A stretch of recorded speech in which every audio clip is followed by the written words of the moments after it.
Hey guys, welcome to the Common Sense Show. The mostly common sense. So it's mostly common sense. Mostly Common Sense Show. Better mostly common sense. Bruce, are we all packing out of New York City with the current election results? I don't think we're packing out of New York City, but I think a lot of people are going to think twice about staying in New York City. My view is a long view. You know, everybody has a long view. But before you even get to people packing out, not packing, let's talk about what happened. And, everybody's, Mamdani won. He got 50.4% of the vote. He got over 1 million votes. Cuomo got shy of 1 million votes. He got much shy of 1 million votes, about 898 in the high 800,000 range. Then Sliwa pulled another 150, 60,000 votes. I don't have the exact figures, but it's roughly those, plus some random write-ins. The story this morning is that New York City voted and gave a mandate to Mamdani. He's telling everybody this morning on Good Morning America he has a mandate to govern and to run the city. 50% of New Yorkers, roughly 50% of New Yorkers, just 17,000 votes shy, or 16,500 votes shy of that, less than 50 did not vote for him. Mamdani he won, and to the victor go the spoils in politics, but in his victory, I mean, there's a lot of people in New York City who don't like him. There's neighborhoods he lost with numbers of 85-5 and 90-10s, and there are places he's not popular. There's his places where his message doesn't resonate. It was a really good night last night for Democrats in Virginia, in New Jersey. New Jersey was a shocking number to me. But New York was an interesting night. It was a good night for Mamdani. He won. But half the city's not interested in what he has to offer. Some voted for Sliwa, most voted for Cuomo. But, we have a very split city this morning. He's going to govern the way he wants to. But he did not win the mandate that he thinks he won. A lot of people around here don't really like what he's talking about, what he's selling, and what he's going to do. And I think it's also important for those people who stayed up late last night and watched his speech when he won, that last night we saw the real Zoran Mamdani. I've been telling people, anyone that would listen to me now for months in articles I've written and elsewhere, that Zoran Mamdani is bad for New York. He's dangerous to the Jewish community. He's dangerous to all communities in New York. And last night you saw a different Mamdani. When he won, he wasn't cute anymore. He wasn't sweet. He wasn't nice. It wasn't the Instagram jokes and the cute little cartoons and all these nice little images that go around in social media. It was a angry, nasty, radical. He wasn't nice. He was harsh. He was tough. Van Jones, who I'm not a fan of on CNN, said that he squandered an opportunity last night because his message was not very inclusive at all. And if you watched it, there were people who didn't vote for him who were hoping that he would be conciliatory, and he wasn't. And that was on his night. That's the speech that people are going to look at many years to see what is he all about. And the truth is that's what he's always been about. When he protested outside Chuck Schumer's house, or when he protested outside Kirsten Gillibrand's office, or when he protested outside the Israeli embassy, making crazy accusations against Israel and people who support the state of Israel, and in turn Jewish people who live in and around New York and the world. So this is who Zoran Mamdani is. This is who Zoran Mamdani is going to be. And this is what we have to deal with now. So going to your question, are people going to leave? I don't think people are going to leave, but I don't think people are going to come. And I think what's gradually happening is a slow and steady march outside of New York City for the Jewish community. The ones who are here, they're going to stay and fight. They're invested. They own their homes. Their kids are in school. They have jobs. Hopefully they're going to continue to have their jobs and their businesses, we pray. But the long-term future of New York is not in New York City. New York City last night went from being the center of Jewish life in North America before the creation of the State of Israel to being a place which is going in a different direction. We're going to stay, we're going to fight. Hopefully we're going to have success in the governor's race next year with Elise Stefanik, God willing. But, for the time being, things are not going our way. And all his platitudes that he was talking this morning about being inclusive towards Jews and this is crap, okay? He was given multiple opportunities to take back his statements on From the River to the Sea, globalizing the Intifada, cutting his ties with You know that people personally, right? He was offered opportunities. Yes, he was offered opportunities. He wanted to meet with Jewish groups. Many Jewish groups had very minimal requirements, such as go back on Globalize the Intifada, go back on a few of the statements, seem a little bit more conciliatory. And as he said last night, he's not apologetic for any of it. This is who he is. At the event last night, I don't know if people understand how these things work, but they take questions. There's AOC's taking questions from reporters and his supporters and his campaign managers. And in the crowd at his event was a person named Hassan Piker. Hassan Piker is a young blogger, anti-Zionist, anti-Semite, who's blamed Jews for the destruction of 9/11 in New York. And he's gone on his podcast. He had him at his party last night, and he was speaking on behalf of the campaign to multiple people. Whether, officially in that capacity, I can't say for certain. But he was there, and he was talking. And if I were him, I wouldn't want him talking to the press on my behalf on my victory night when I'm supposed to be, quote unquote, bringing New York together. New York is not going to come together with him. So the question is, how are we going to deal with it? And that's something that a lot of community leaders are going to have to think twice about as we move forward. I don't wish any harm on people who voted for him, but they have to understand why we're not buying in. What practical implications are there? What does he control versus the city council, assemblyman, and governor? The city council's not a friend of ours. In general. Maybe there are some people there who are, but it's not moving that way. The mayor's office is not. I think some of the borough presidents are definitely more friendly. I think there's some people in state government who are friendlier to the Jewish community, but it's not just the Jewish community. It's people who own homes, middle class, upper middle class, people who want to be middle class, people who are putting their kids through college with the goal of not studying gender studies at like a CUNY school and then getting a job at Starbucks and being saddled with debt. I mean, regular people, common sense, regular people who want to have regular families and build families and have children and send their kids to school and buy homes and maybe take a vacation once a year. And, those people didn't vote for this. What city would you say has a democratic city that has a socialist Democrat like Mamdani that you think the city will probably end up looking like?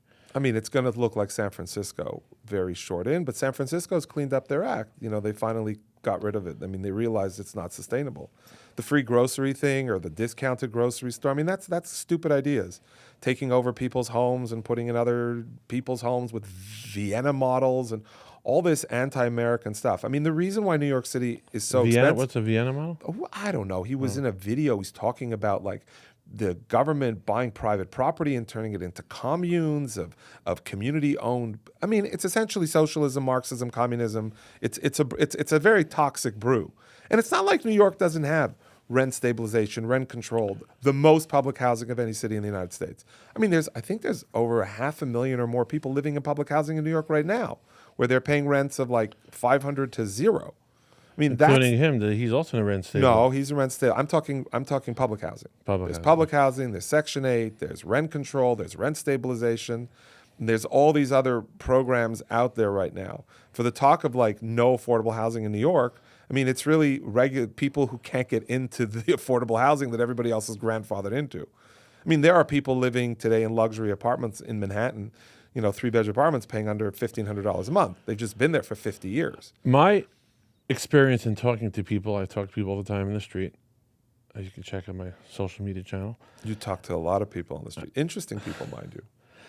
And I've learned that I think all the homeless people are all druggies or mental illness people. They're not people with mental. They're not normal families with a job end up on the street. Homelessness is a terrible thing. And there are people afflicted with it from a combination of drugs and mental health issues. And homelessness is a challenge for any big city. Big cities attract different kinds of people from different backgrounds. Drugs is a scourge on society, especially, fentanyl and cocaine and crack when I was a kid. I don't know if that's still big in. I don't do drugs, so I'm not an expert on drugs. Thank God, and I don't think anybody should do drugs watching this. Don't try this at home. But it's a problem. I mean, homelessness is a real problem, but, there's a lot of mental health issues. I mean, people who are capable of getting a job and working will figure out a way to not be homeless. But there are people in shelters, there are families in shelters, there are children whose parents have mental illness issues and drug issues, and they could end up in the homeless system. My view of politics is very simple. You ever go on the belt? The belt's a highway. It goes through Brooklyn, Queens, all the way around. So I was explaining this to a friend recently, that government, from my perspective, and I consider myself a Republican, I'm on the right. I don't consider myself a radical right, I'm, center right, is you have a highway and then you have a service road. And the highway is where all the business goes, the economy, and it's got to go fast. And there has to be movement, and we have to make sure there's no blockages at any cost. That means keep taxes low, keep regulations go. Don't put potholes in the middle. Don't let people walk on the keep it moving, that auto route. And then there's people who struggle to be on that highway. And then we have the service road. And on the service road, we can take care of the people who have mental illness. We can take care of the people who are struggling financially. We can take care of the people who need the assistance of a government. But we can never do anything at the expense of the highway. Because once you backlog that highway, the service road can't keep up with the demand. The service road is for people who need service. It can't be for everybody. And the problem with the left is I believe that people like Mamdani want everybody on the service road. They don't want a highway. They say they do, but they don't. They want to make the highway so slow, so bad, so screwed up that it forces everybody into the service road. And once you're in the service road, you end up with a mess. Communism, socialism, San Francisco in its worst days. How does China do it?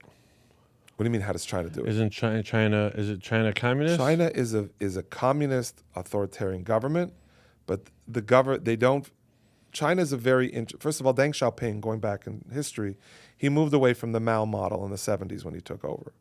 So the Maoist communist model isn't really the case in China anymore. I mean, China has big business, China has billionaires, China has luxury boutiques, China has luxury homes, China has luxury resorts. The China of Mao didn't have that. For people who know, Mao Zedong, who's the leader of the Chinese, revolution after World War II, with I don't know if anybody wants the history, but there was Deng Xiaoping and there was Mao Zedong, and Mao Zedong and Deng Xiaoping had a bit of a civil war. They were both followers of Sun Yat-sen. Or not, was it Sun Yat-sen? I don't want to go into too much. I don't want to go into too much, but let's just say that there was a split in China. Mao won. Everybody went for Mao. Mao promised everything to everybody. And the majority of people in China loved Mao. They still love Mao. They revere Mao. Mao was pictures of Mao all over the place. Deng Xiaoping went to Taiwan. He was exiled to Taiwan. So Taiwan became this liberal, democratic area, and the United States has supported, Taiwan. Now it's in flux, but for many, many years. And Taiwan was a free Chinese country, which was a democratic Chinese country. And, Mao's China has evolved, and they've created their own model. I wouldn't call it when I think of what Mamdani's talking about, he's not talking about China. He's mimicking this reverence and romanticism for places like Cuba and Venezuela and the Sandinistas in Central America. I mean, that's where his affinity is. Because most people who are Mamdani's age weren't alive long enough to remember what the Soviet Union was, what real communism was. Most of them don't even remember 9/11. I mean, his supporters were kids at best during 9/11, his most, voracious supporters. And then they don't remember what the USSR was. They don't know what a bread line is. They don't know what it is to have a knock on the door at 3 o'clock in the morning and be arrested for having a viewpoint that's outside the government's view, or not being a member of the party, or practicing religion, your religion in your home. I mean, people who lived in the Soviet Union, look at Brighton Beach. If you look at the areas of New York yesterday, and I pulled up the borough by borough and then neighborhood by neighborhood, Brighton Beach was the biggest opponent of this guy.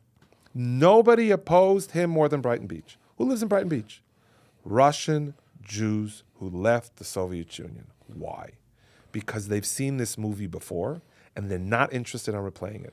But people who live in Astoria, who are 27 years old and work at Starbucks and studied queer gender studies at some offbeat liberal arts college where you don't have to go to class, they think it's fascinating. They saw some pictures of what Havana used to look like and people at the beach, and they see those triangle hats in China and they're carrying things from the market or some food, and they're like, oh, this is interesting.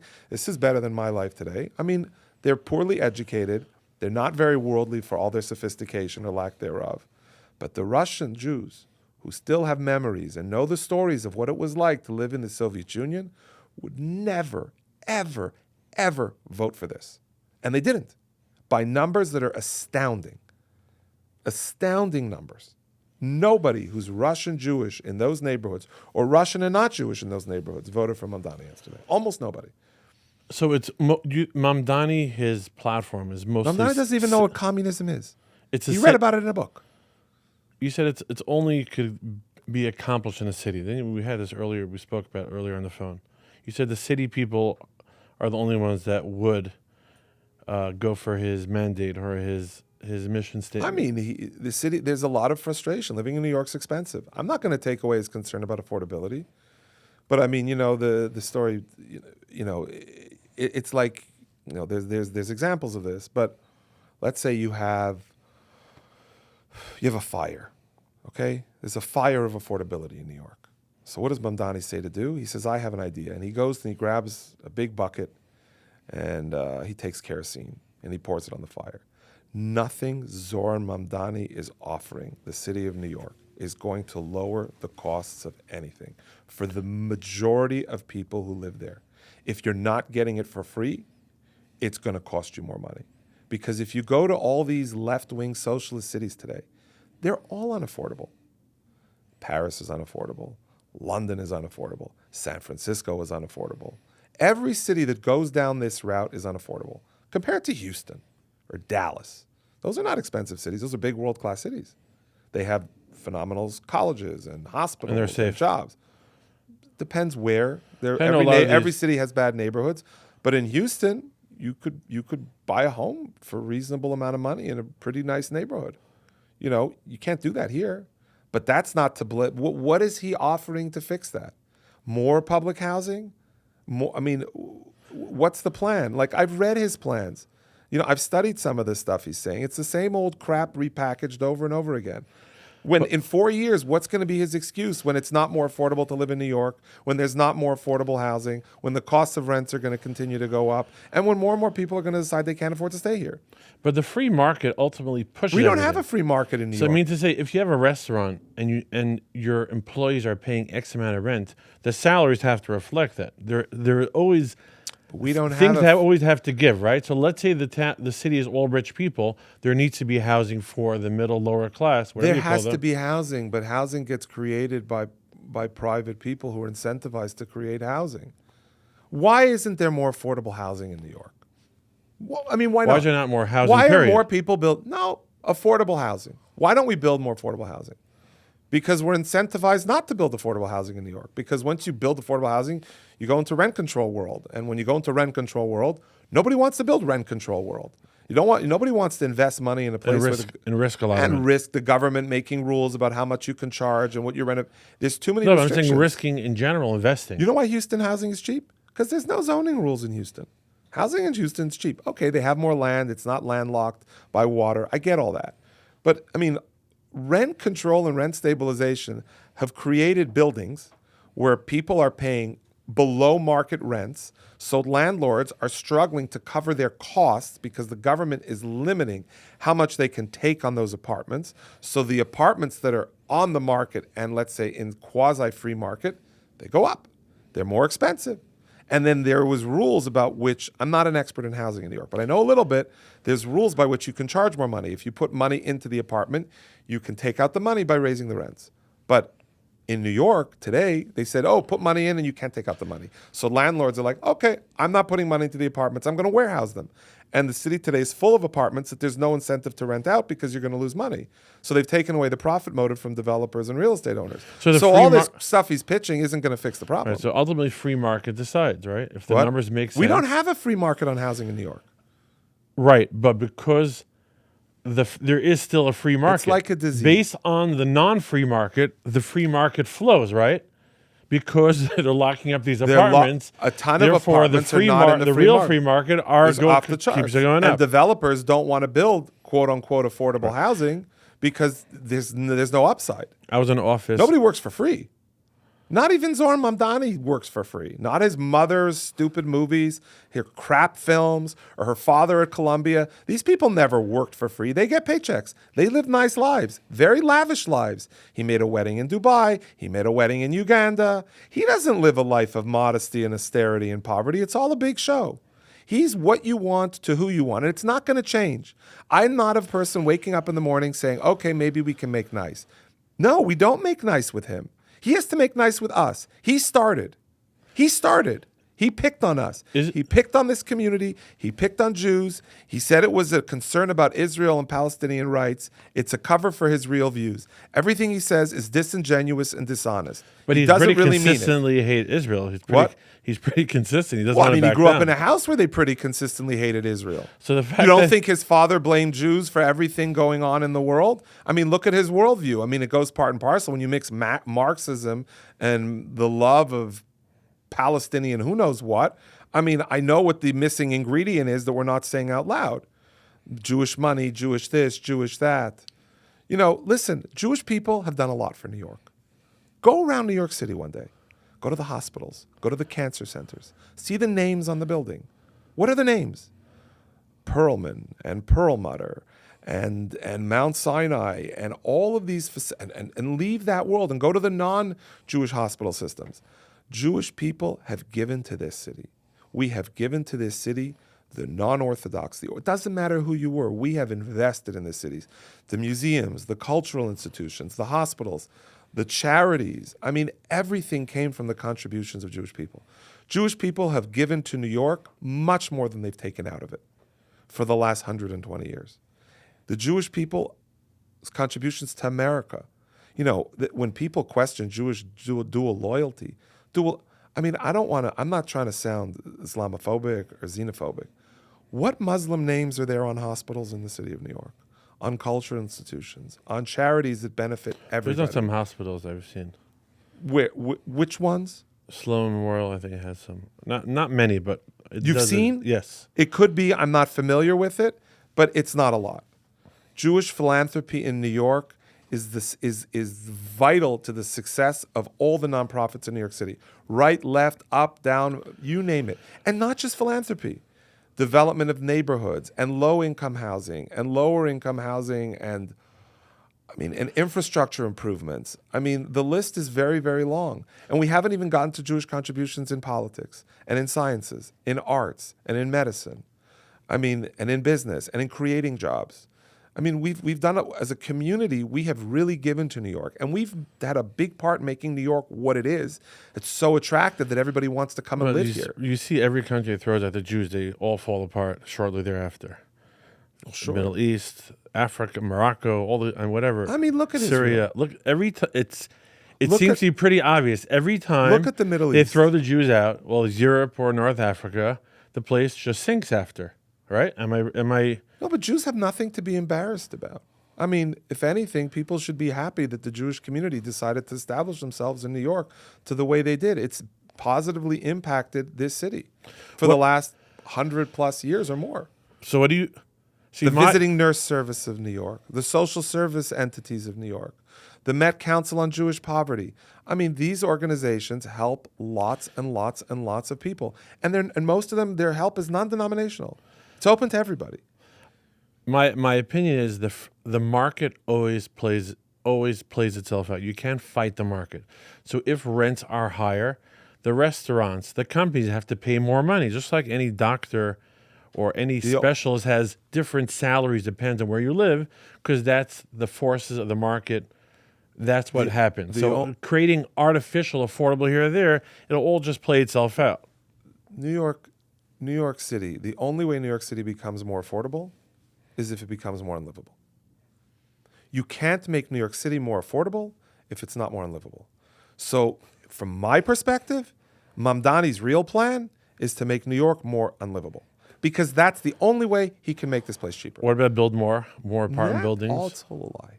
You can't build more? That will create more supply. Can build more where what? Okay, build more apartments. And what kind of More apartments are you buildings. building? Are they going to go into rent control? Are they going to have the limitations of rent control? Are they going to have the limitations of growth and return? I mean, building in New York is not that hot. Multifamily apartment buildings have dropped in value. It's not a hot buy. Listen, it's if you want to have nice apartment buildings and you want to have good places to live, the owners of the buildings and the infamous landlords, to a certain degree, have to be able to make a profit. Just like Mamdani's father and mother don't make movies and work at Columbia for free, no one's building buildings for free. Okay? I never saw his father give away his paycheck to poor people. I bet his parents give nothing to charity. That's the kind of people they are. Look at them. They're snooty, they're elitist. I mean, in the middle of a political campaign where he's talking about austerity and he's talking about affordability and he's talking about how it's gotten so tough for so many families, he went to Uganda for a month. What regular person takes a vacation for a month anywhere?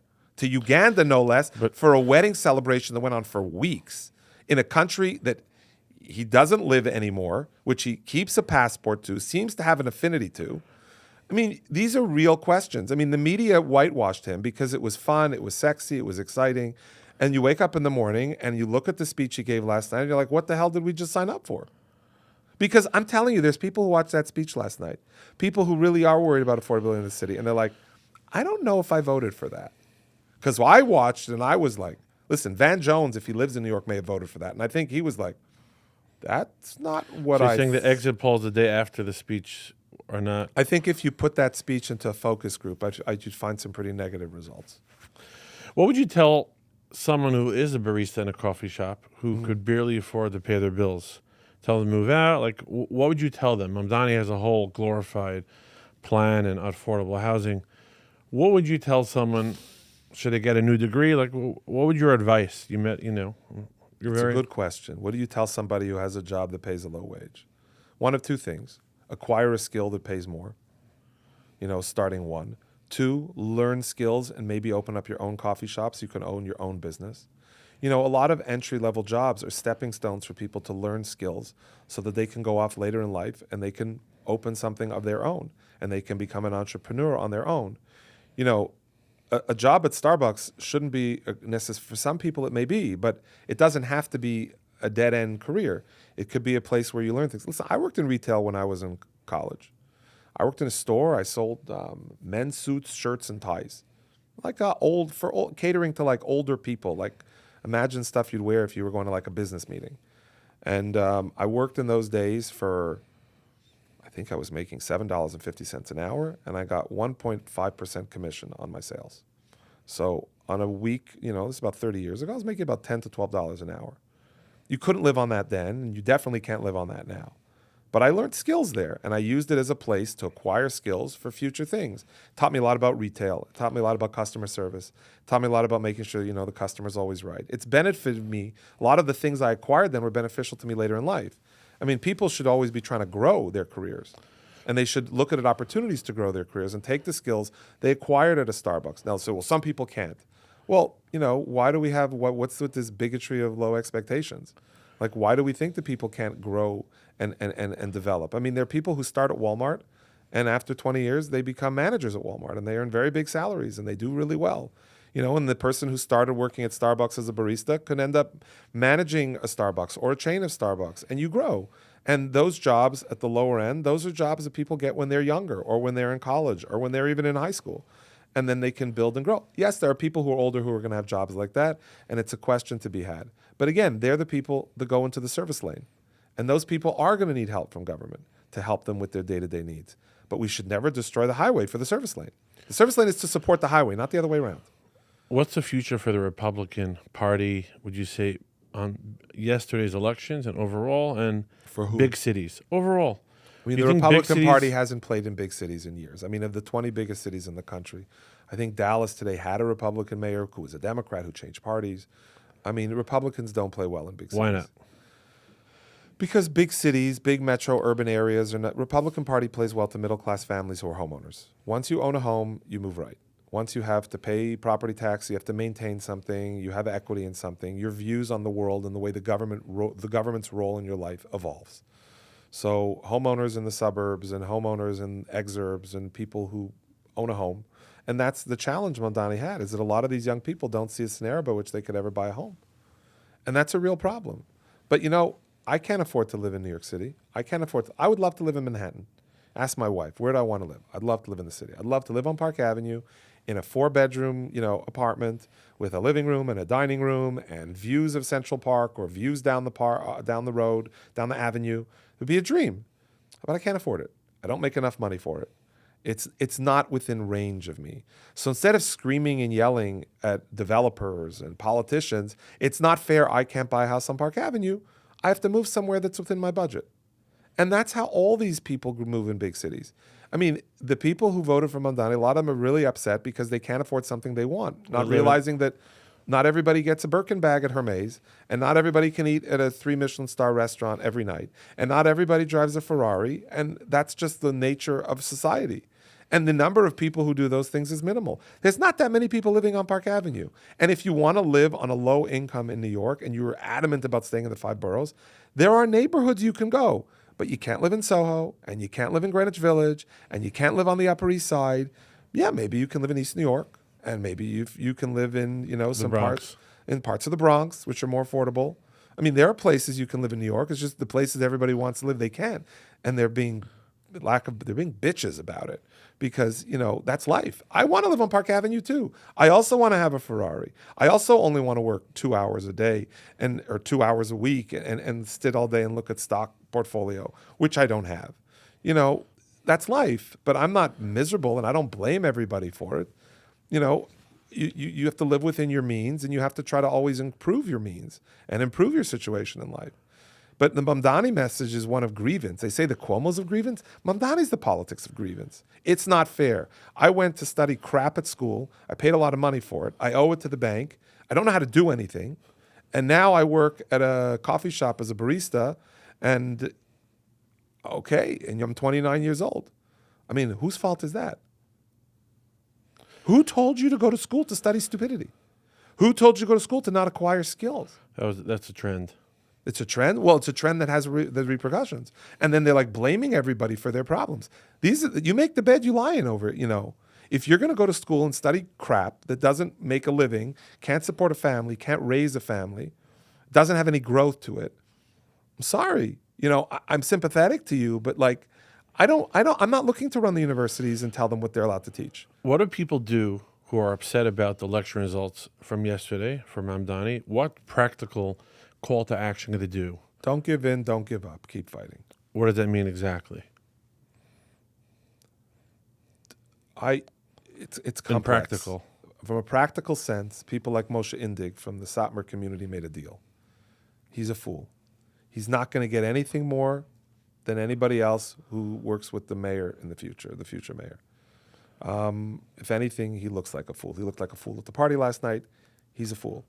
He'll tell everybody he's a lobbyist. Let's be realistic, okay? He's a lobbyist. He represents developers. He needs to have an in with whoever's in City Hall. It was a business decision. It wasn't from a moral position. It wasn't a position of righteousness. Everybody in his community knows it. It's an open secret. This is who he is. He struggles. I mean, he has to make a living. He did what he did. People make those kind of deals. But, some people have a little bit more self-respect for themselves before they make those kind of deals. Most of the rest of the Jewish world did not make those deals. He did.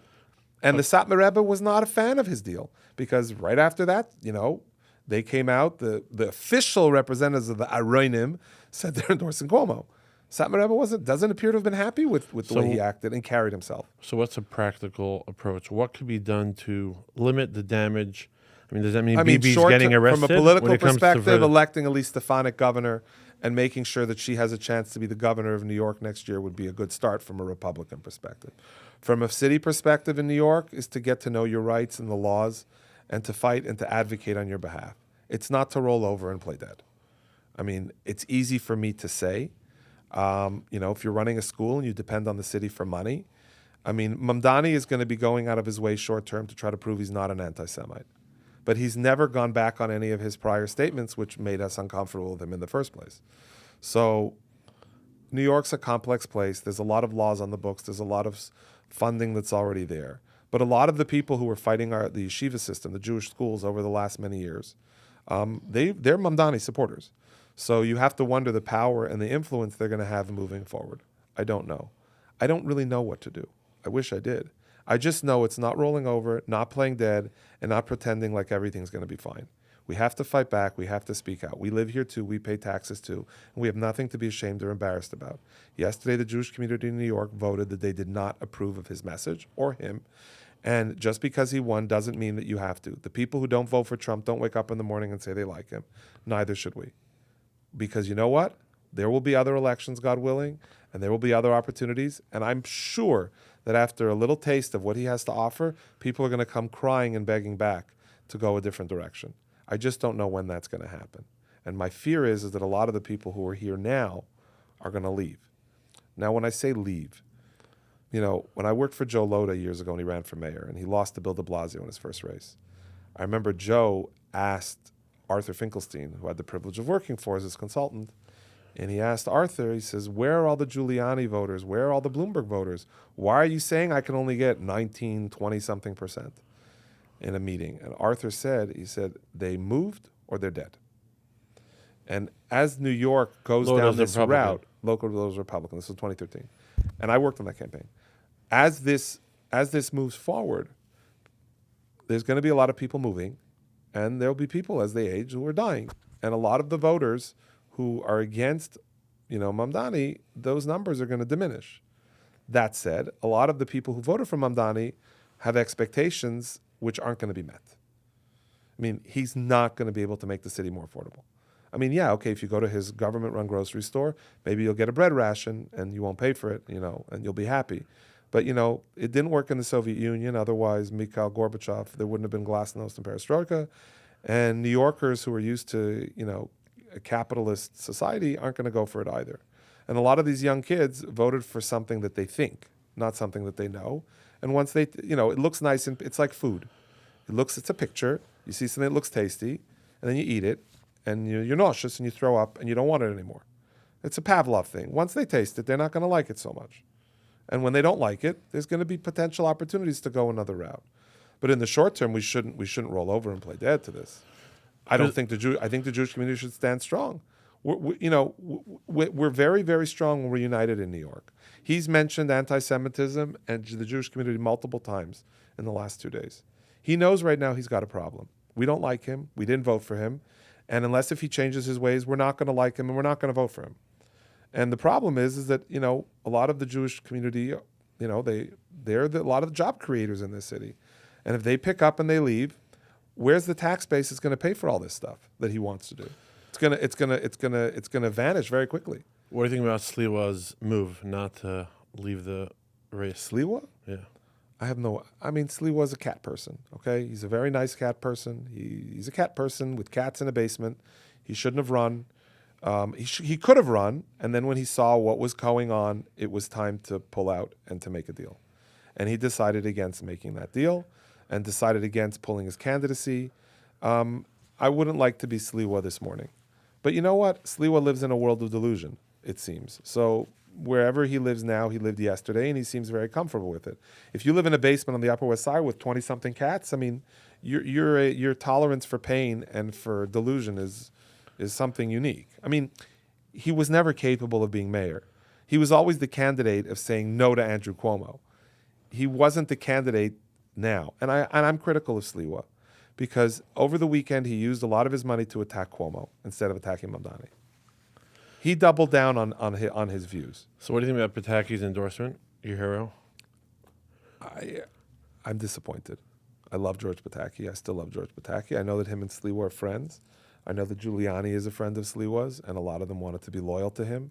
But when Donald Trump and Stephen Miller say it's okay to vote for Cuomo, it's okay to vote for Cuomo if you're a Republican.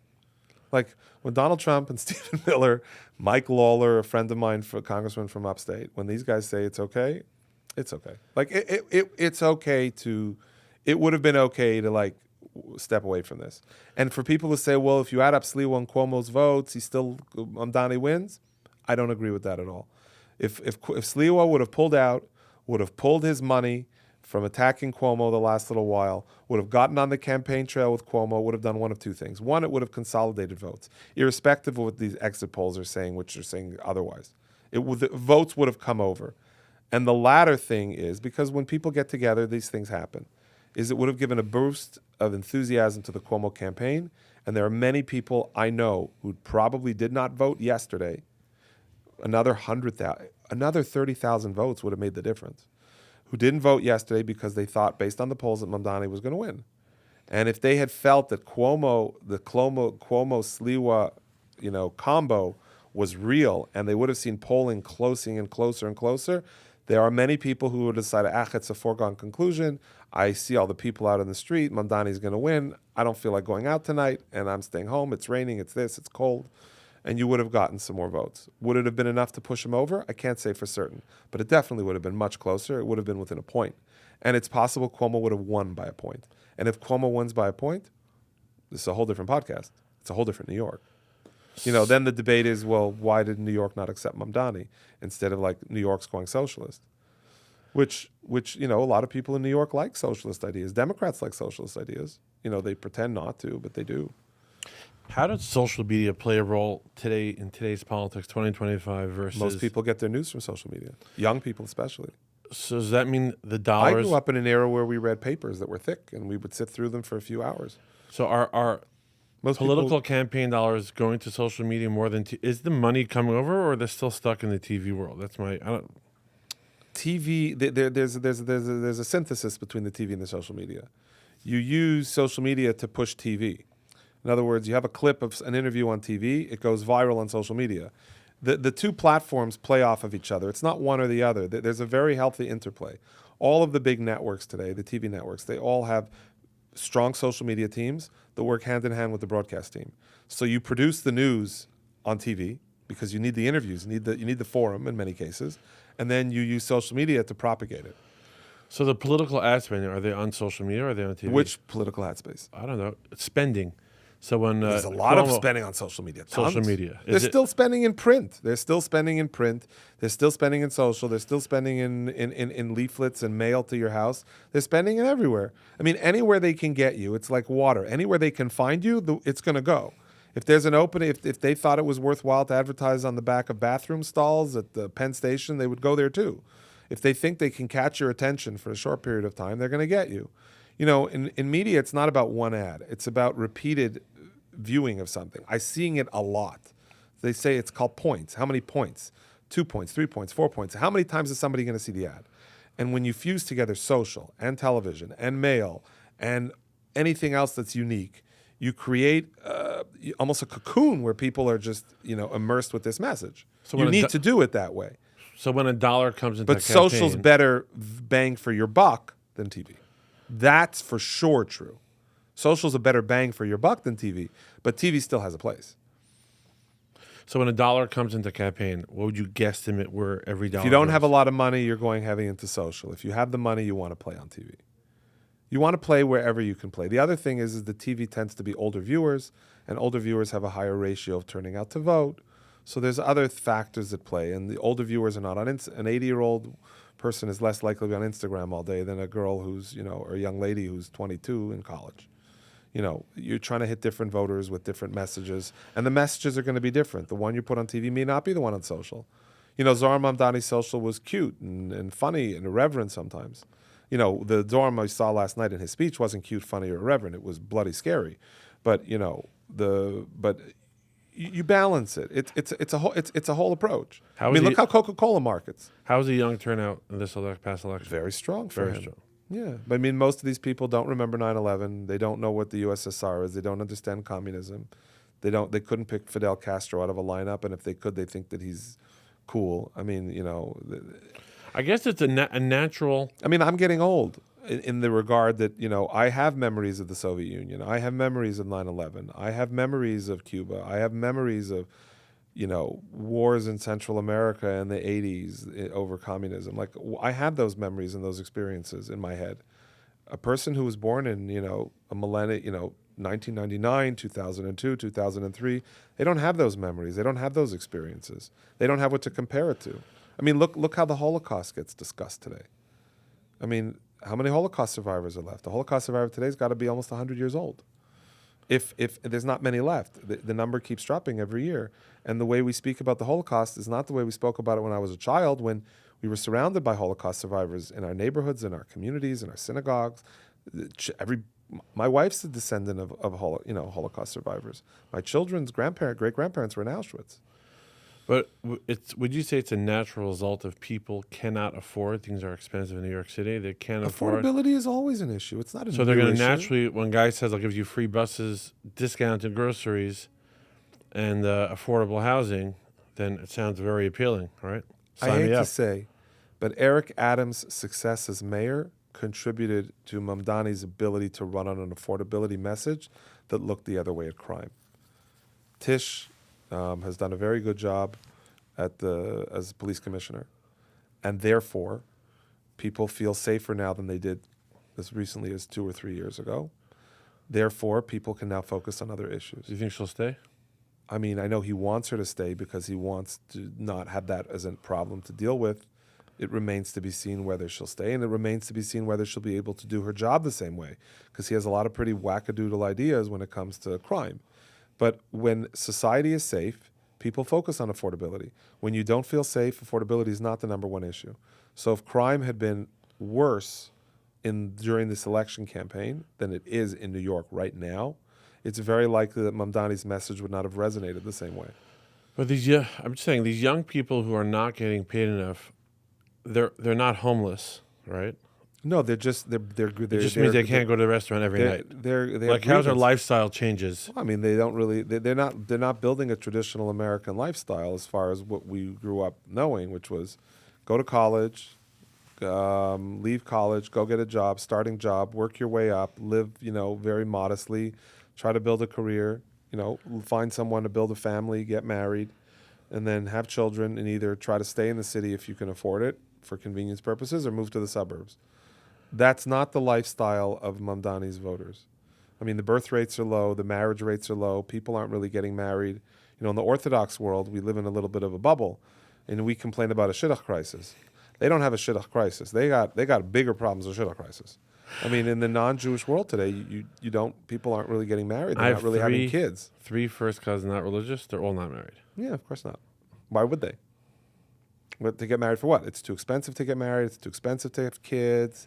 Global warming. It's dangerous. Everybody's going to drown one day when the monsoon from Greta Thunberg's infamous whatever is in her brain. I mean, these people are. I mean, I'm sorry. I mean, they're nuts. Malay was interviewed. The head of who's just amazing in Argentina, who's really the biggest fighter, more so in many ways than Trump in some regards, because he's dealing with leftism that's so embedded in Argentina for so many decades.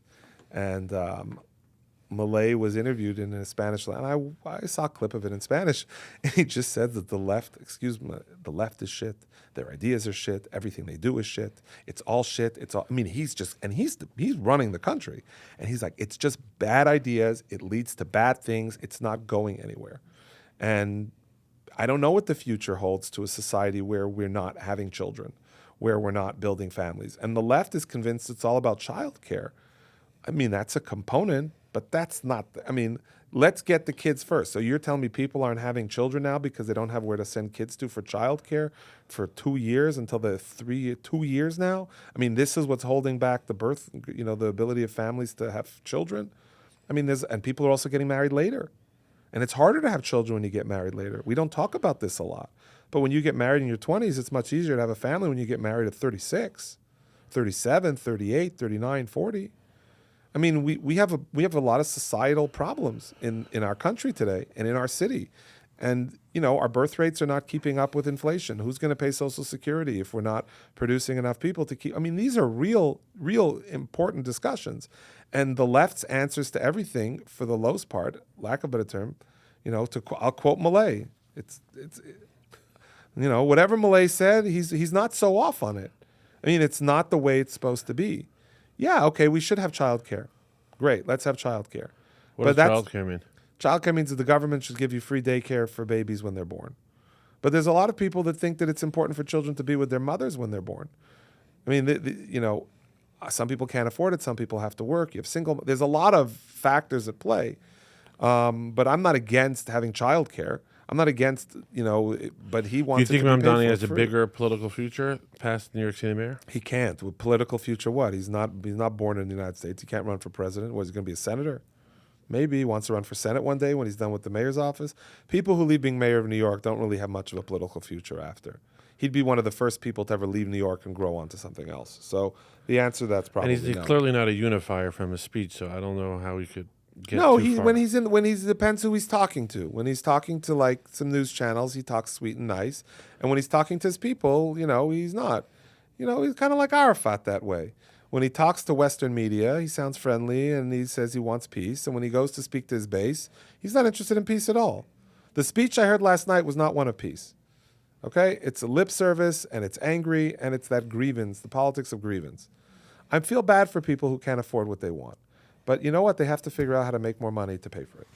And they have to stop blaming the government for their problems.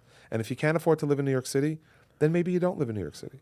If you can't afford to live on Park Avenue, maybe you do have to move to Brooklyn or Queens. And if you can't afford to live in Brooklyn or Queens, maybe you do have to move to Long Island. And maybe you have to leave New York altogether. So goes life. I'm sorry to say this. I want New York to be affordable. I want people to stay here. I don't want to break up families, who live all together in the same neighborhoods. But let's be realistic. This is not a New York crisis. This is the nature of real estate It's not pricing the entitlement. world over. Living somewhere is not an entitlement. No, the rights to free and cheap apartments in luxury neighborhoods? No, it's not. What kind of rights are these? These are stupid rights. On top of the fact that one of the things that's made New York more livable over the past many years was the gentrification of New York. What does that mean? It meant Manhattan got too expensive. So people who wanted to live in Manhattan went to live in Brooklyn. And they made Brooklyn nicer. And then those neighborhoods, you see it in Crown Heights. You see it in Bed-Stuy. You see it in Astoria. You see it in Long Island City. You see it in South Bronx today. All these places were outgrowths of this economic success and the high cost of living in Manhattan.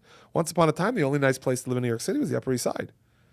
And then maybe some of the, suburban parts of Queens and Brooklyn. And now, you have a lot of neighborhoods in New York that are nice places to live. But that's the outgrowth of Manhattan being too expensive.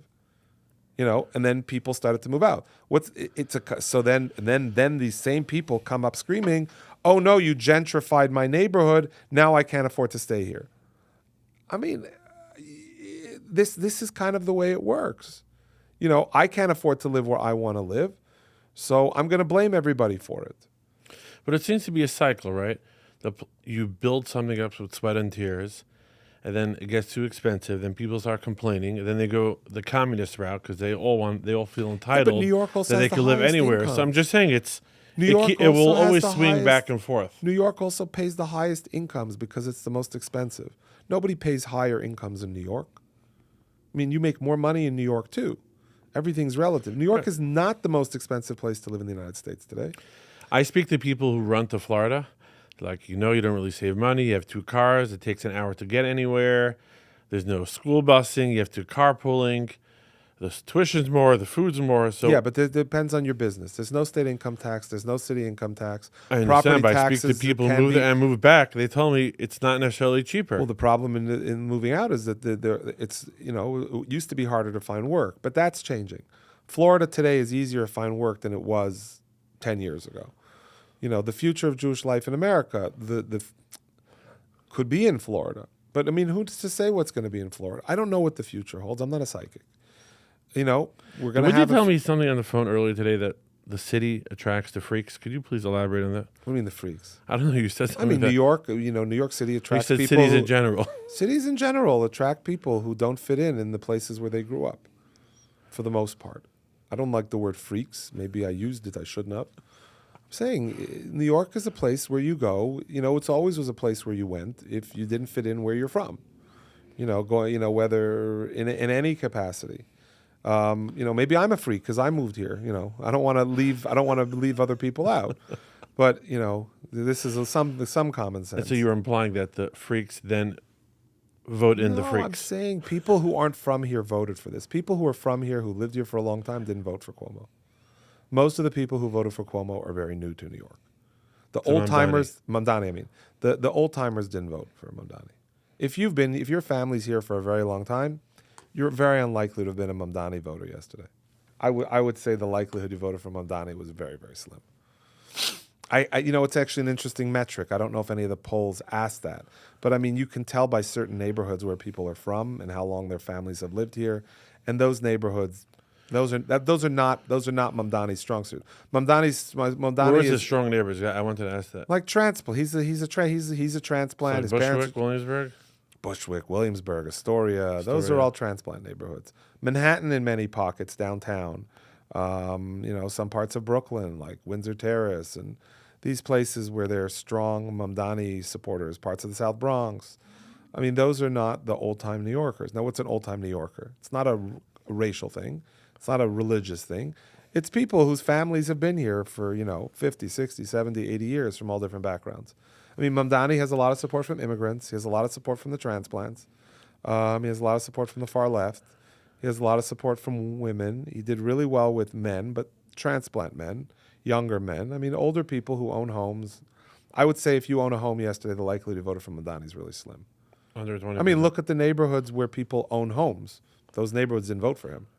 You know, look at South Brooklyn, look at Eastern Queens. I mean, he didn't get support there. What concerned me a little bit was he said the churches, the gymnasiums, he didn't go through the typical unifying and the synagogues. He even mentioned mosques. I don't know why he didn't mention mosques, but he threw all those Arab words around.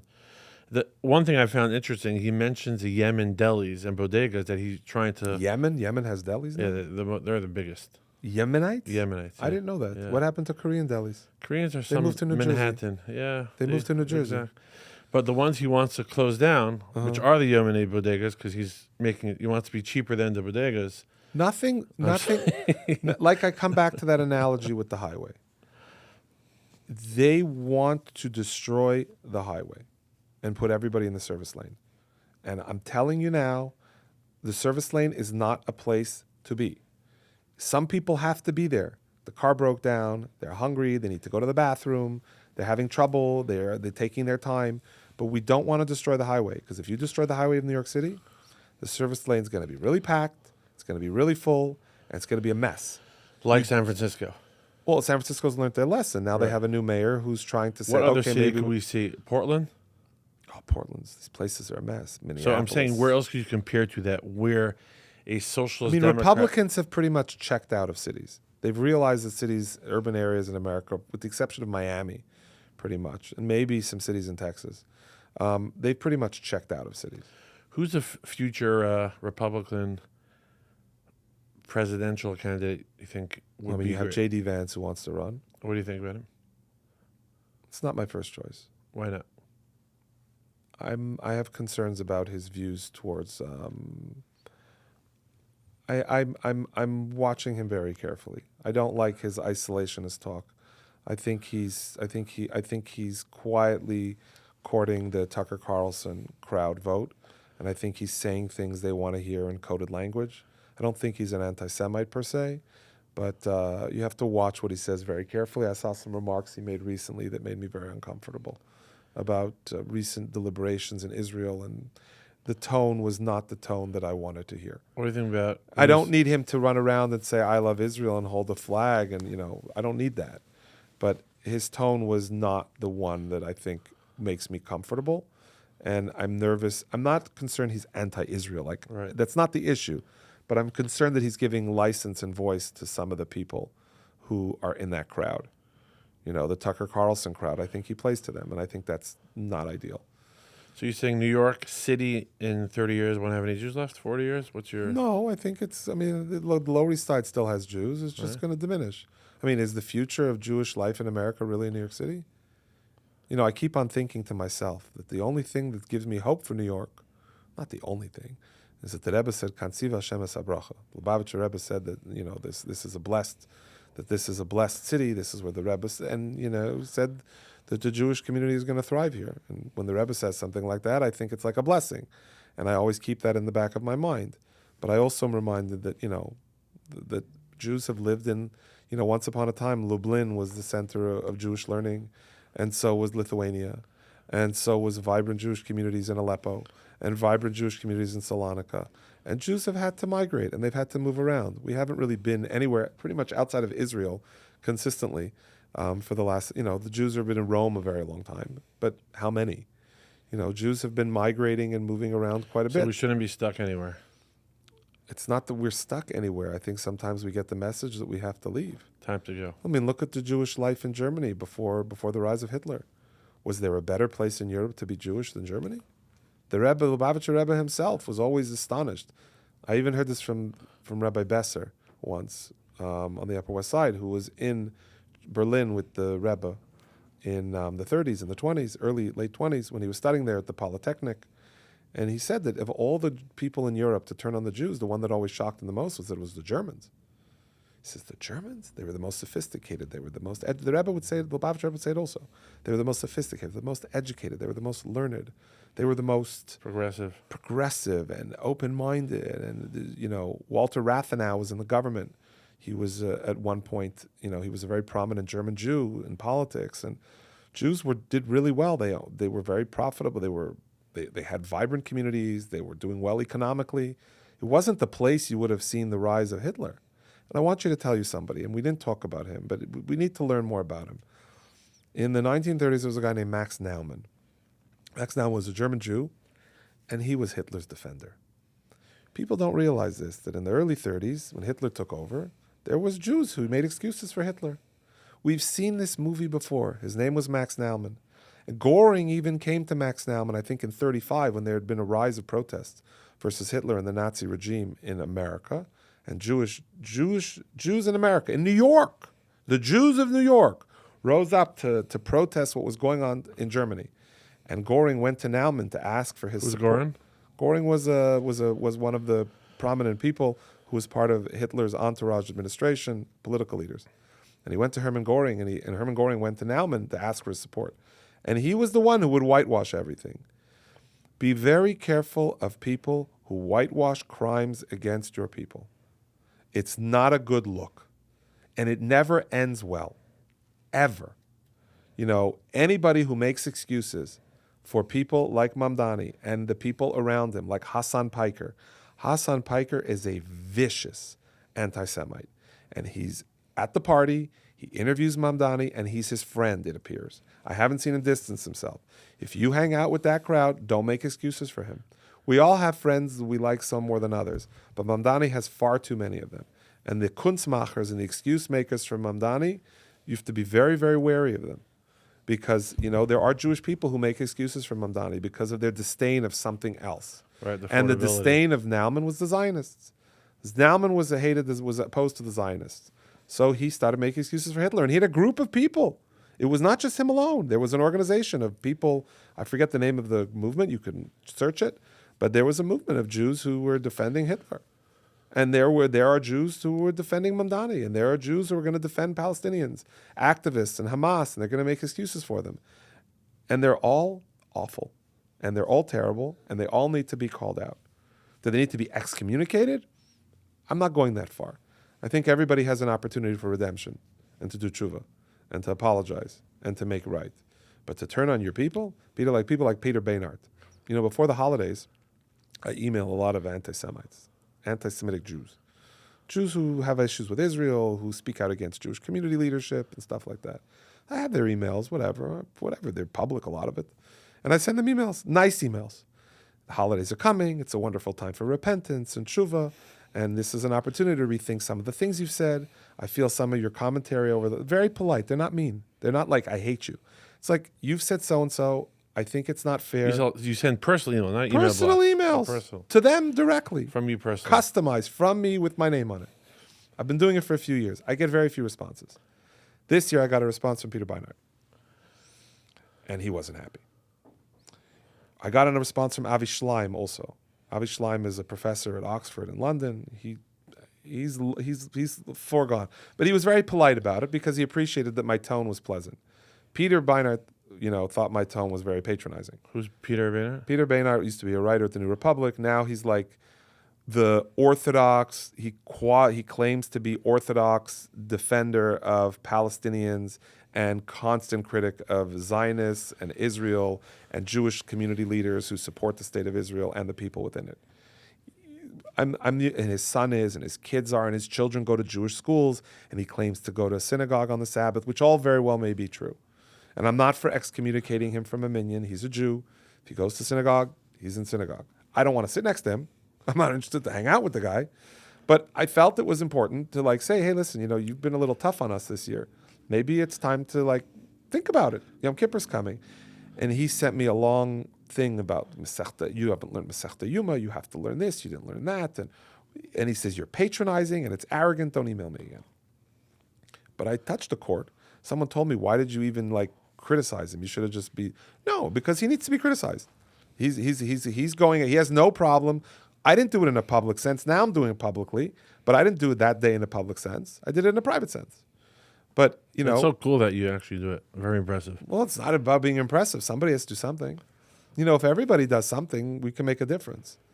Nothing in the world has ever made a difference except one person doing something. And now with social media, everyone has influence, spheres Everybody of has the influence. opportunity. The only reason I even agree to do these things, you asked me to do this stuff for years, is I'm not really interested to be so public. I just feel somebody has to speak out and say no. And I feel the same, that needs to be more and stronger leadership now more than ever. I'm not the most important person in the world. I'm not the most knowledgeable person in the world. I'm not the most educated person in the world. But I have a voice, and I think that other people have to use their voice to say no more. Because if we don't, we're only going to have ourselves to blame. So thank you. Our first You're welcome. episode of Mostly Common Sense with Bruce Backman. Mostly common sense. With Mostly. So let's reduce it to some common sense. some common sense. I think some common sense is better, or a little common sense, or whatever. Thank you so much.